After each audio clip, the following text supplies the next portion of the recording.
Bonjour et merci de nous rejoindre sur le plateau de l'Express Flash, votre rendez-vous hebdomadaire d'information. Voici le sommaire de cette édition. Actualité, faits divers, chiffres de la semaine et l'œil de la rédac. C'est parti pour cette nouvelle édition de l'Express Flash.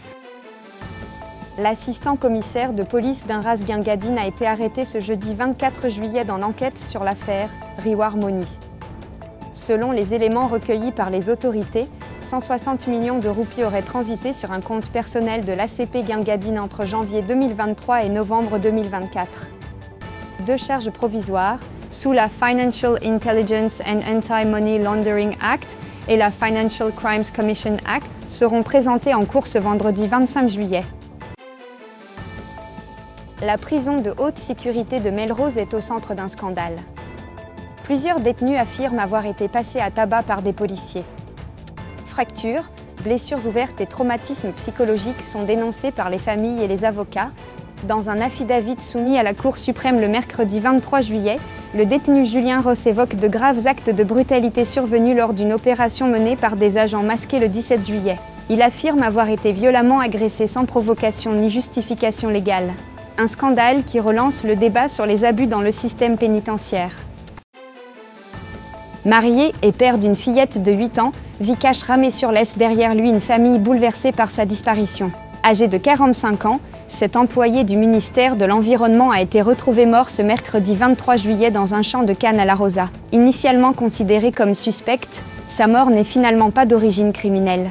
L'autopsie a révélé un édème cérébral et pulmonaire comme cause du décès. L'enquête a été transférée au poste de police de Rosebell pour finaliser les procédures.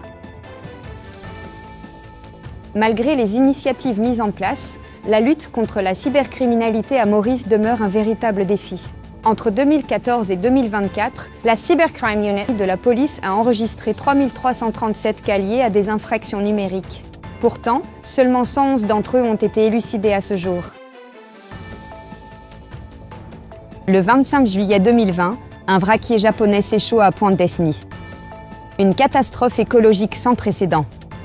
Mais le plus inquiétant, c'est ce qui a suivi, des radars aveugles, une garde côtière silencieuse, des ministres disparus et surtout, un rapport d'enquête toujours sous scellé.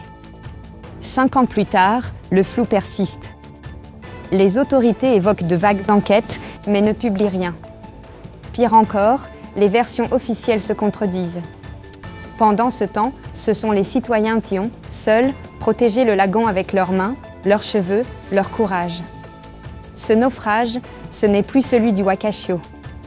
C'est celui de nos institutions. L'État océanique que nous prétendons être reste sans capitaine. Il est temps de lever le voile, de publier le rapport, de reconnaître nos fautes. La mer, elle, n'oublie pas. Et pour finir, voici la météo du week-end. Le temps restera relativement clément ce week-end à Maurice, malgré quelques averses prévues.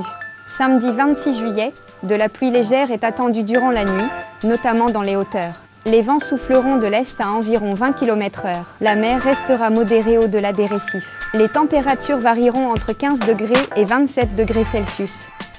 Dimanche 27 juillet, quelques pluies fines sont prévues en matinée, accompagnées de vents d'est à 15 km/h. La mer restera modérée au-delà des récifs. Les températures iront de 14 degrés à 28 degrés Celsius. Un week-end frais et doux en perspective, idéal pour des activités en plein air, avec un parapluie à portée de main.